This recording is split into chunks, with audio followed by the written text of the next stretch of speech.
Can you guys believe it? Splatoon Raiders, just 2 weeks away. Splatoon Raiders is in 2 weeks. Woohoo! I am so happy about this information. Splatoon Raiders, just 2 weeks away.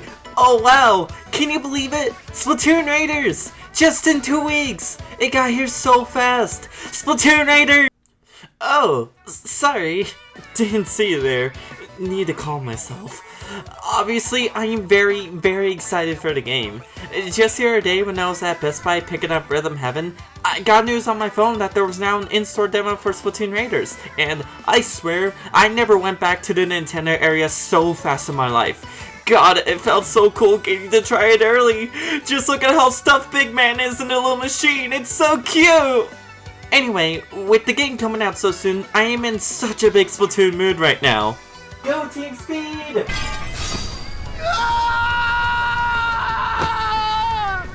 And what better way for me to get myself incredibly excited than by going through every single story mode in the 3 main games, plus their DLCs! Oh, it's such a wonderful idea! Just for old time's sakes! Truthfully speaking, I didn't really start caring about Splatoon single player till Octo expansion, because that's when they really started getting good in my opinion. But in years that have passed since I played Splatoon 1 single player, perhaps that'll change? It's the one story mode I remember the least. So, let's pop this into the Wii U and go back to my childhood. This is Splatoon 1 Story Mode Revisited.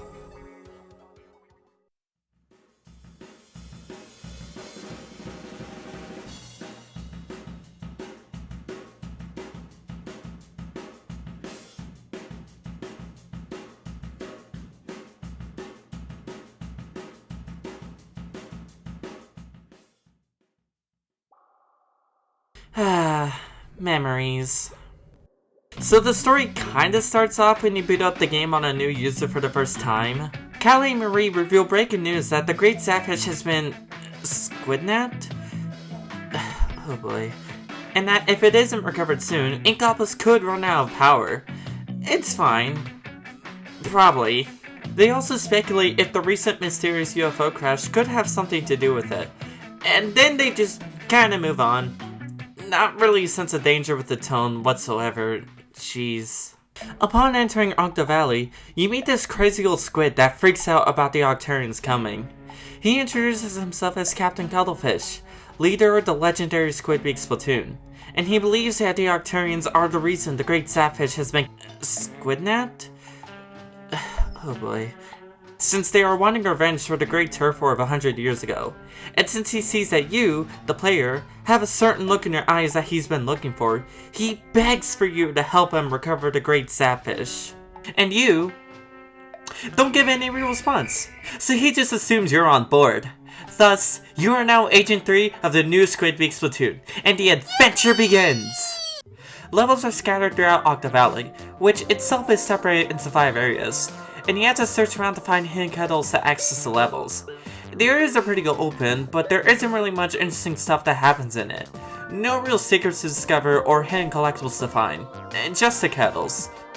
But it's whatever, I guess. It really just serves as a hub to get accustomed to the controls, like shooting your ink, swimming in it, going up walls, stuff like that. And it gets the job done alright enough. In the hub, you can also upgrade your weapon to give it extra power, like increasing the fire rate of the hero shot and increasing the amount of ink you have, as well as unlocking and equipping some sub-weapons like the Splat Bomb, Burst Bomb, or Seeker. They're nice options to have to help make the journey less bumpy. The levels are really the true showcase of the controls and some of what the game has to offer. They're constantly reminding you about the basic controls and to look at the gamepad screen, since it not only has the map of the level, it also shows where enemies are, which is handy for when you have to find an enemy that may have a key, or enemies that are hiding in the ink. Oddly though, that's basically all they have you use the gamepad for.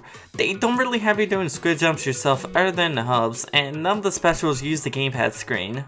Some levels will give you a certain special to use, but it's only a select handful. Them being the Bubbler, which gives you a temporary shield, Bomb Rush and Secret Rush that let you throw a crap ton of the specific sub in a short amount of time, as well as the Inkzuka, which shoots out a tornado of ink for a short amount of time. But none of them use the gamepad screen itself. The Ink Strike is the only real special that uses the screen, and while it is in the story mode, it's only used by one specific enemy, which is just... okay, that's strange. The levels themselves are rather basic, just a box standard game from point A to point B with enemies and little challenges for you to take care of, all in an effort to reach a goal and rescue the little zapfish. God, they are really cute, just look how small they are, I just want to squish their face. Again, it's all just a fancy dressed up way of teaching you the controls and nothing more. There isn't really anything elaborate going on in the levels. Sometimes you may need to find a key in order to progress, but that's really about it. While most of the scenery is kinda whatever, some levels have some really interesting scenery.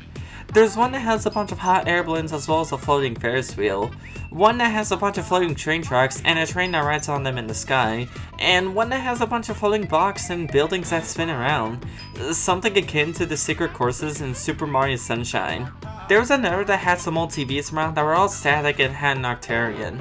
I have no clue why some levels have the most generic scenery while others felt they really needed to go hard on them, but hey, it's a nice change for the levels at least. I can appreciate it.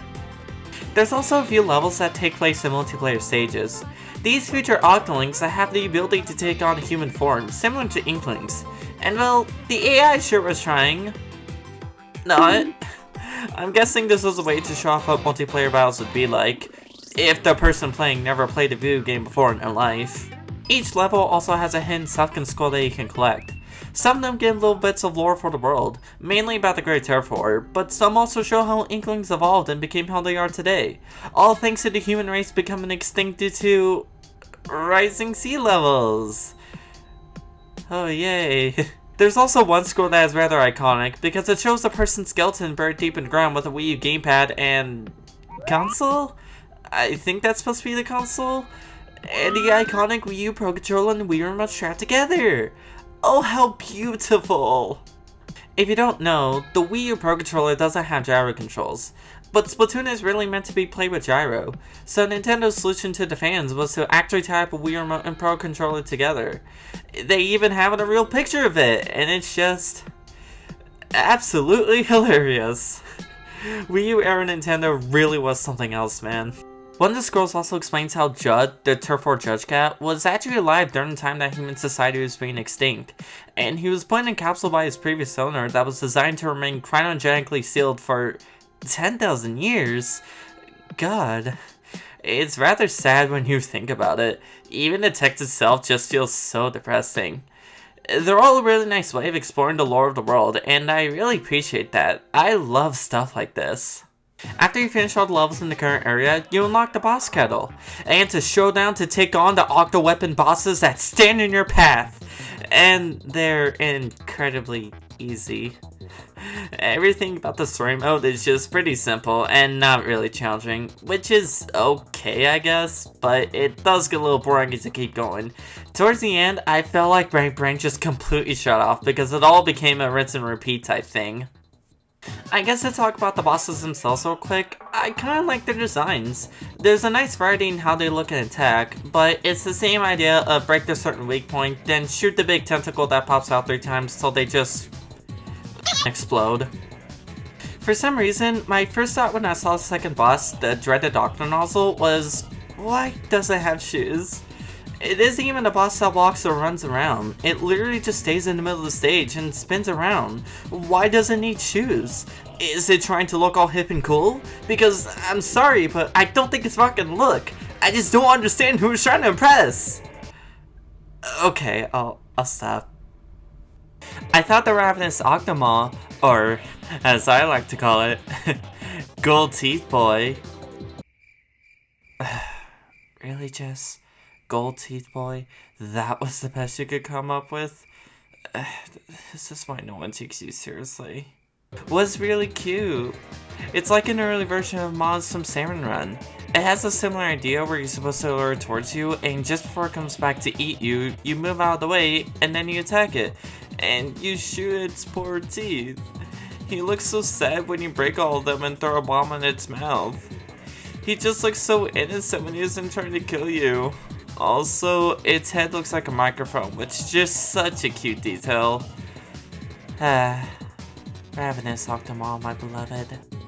As the story progresses, a mysterious voice comes through the radio Captain Cuttlefish is communicating with, and ends up squidnapping him. Oh no!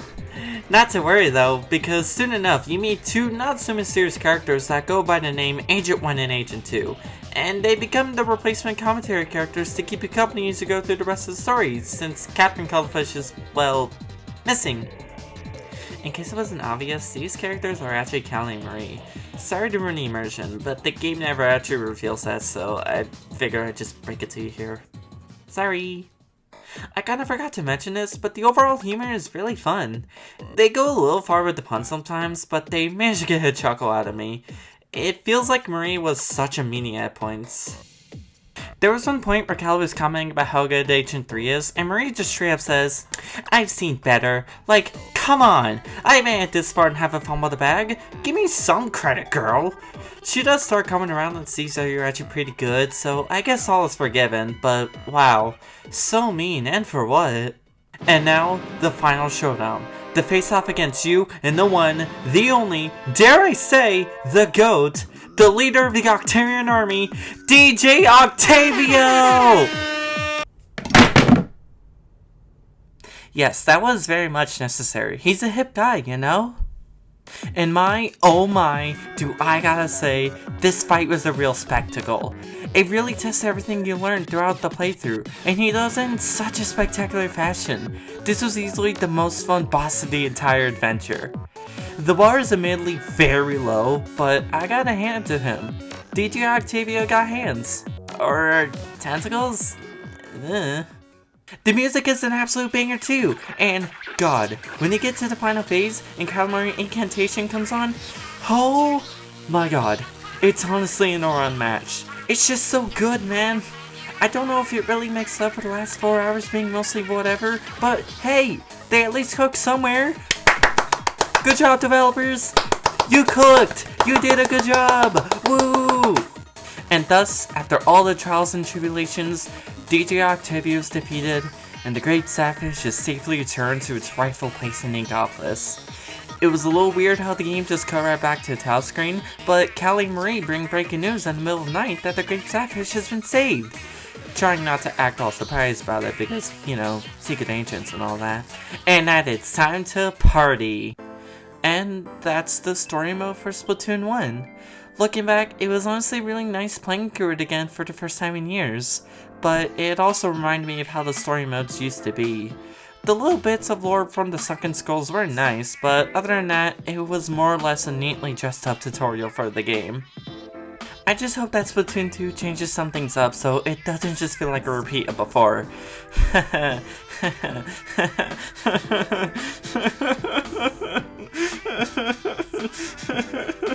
But I suppose that's for next time. Overall, it was a fun little time, and I'm just glad to finally have this done. Oh, and at the end, you actually unlock the Hero Suit replica gear as well as the Octo Suit gear, which is neat. Also, as you beat bosses, you get weapon-specific scrolls that were actually made by Sheldon's grandpappy, and giving them to him unlocks you exclusive weapons you could use online. Oh, how fancy! Originally, I thought these were going to be hero-specific weapons, but they're actually slightly dressed-up versions of base weapons that have different subs and specials. And they have an Ammo Knights icon to show you how special they are. Hooray. They're neat, I suppose, but I'll never use them.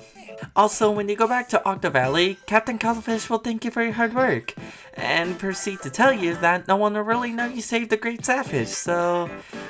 yeah, thanks man, that's so cool. But OMG, look, DJ Octavio's in a snow globe, that's so cute! Captain Cuttlefish figured he could rest for a while since he's been through a lot. Awfully generous considering he, you know, squid-napped Cuttlefish. I swear, that's the last time I'm saying that, please don't kill me. But hey, water under bridge I suppose. Pew pew pew. Okay, so this wasn't part of the original script, but I just need to take a moment to mention something interesting, fascinating. No, that's too nice. While I was grabbing images for the box art and key art for Splatoon Raiders, I noticed some results that were, and I can't believe I'm really about to say this, AI generated. Yep. And, well, We all know that AI generated images are, well, how do I put this lightly? Shit, dog shit, dare I say, or in a less profanity fashion, slop? Because, oh my god, man. What the actual hell is this? This isn't even related to Splatoon in any way? I guess because there's ink, it's suddenly Splatoon related? One results seem to have the box art and the logo generated, even though it wouldn't take more than like 5 seconds to grab the official images online. I literally did that in my episode. Why is there gear and eyebrow? I don't even get it, man. What the fuck? What the actual hell? Why is her gear and eyebrows blue while the rest of their hair is still yellow? Oh my god. Oh my god. Oh, and the promotional items look so bad too.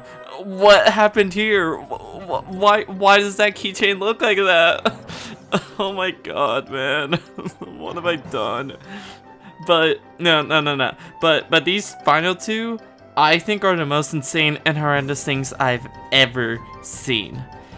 Not only do these look nothing at all like the game it's trying to generate, but deep cut, what the actual happened to you? What does this nightmare feel with Amiibo? What happened to her eyes? What happened to her mouth? And this other image? They aren't even deep cut. They're shallow mend. Shallow mend? Is that really what I said to come up with? Yep, that's the name we're going with now. They're shallow mend. No, that's not Big Man. That's Big Gwen. Oh my god, this looks so horrible. Why did I go down this rabbit hole? I literally spent like probably like almost an hour just looking at stuff, showing it to my friends, and making fun of it because this is oh my god, I had this like note down on my phone and everything, and I'm not even going off of it anymore. I'm literally just like going off script. This is crazy, man. This is all absolutely disgusting, and these people that put these into a prompt should be ashamed of themselves and pick up a pencil. Generative AI, man. Off. I hate all of it. Off. So hard. God damn, man.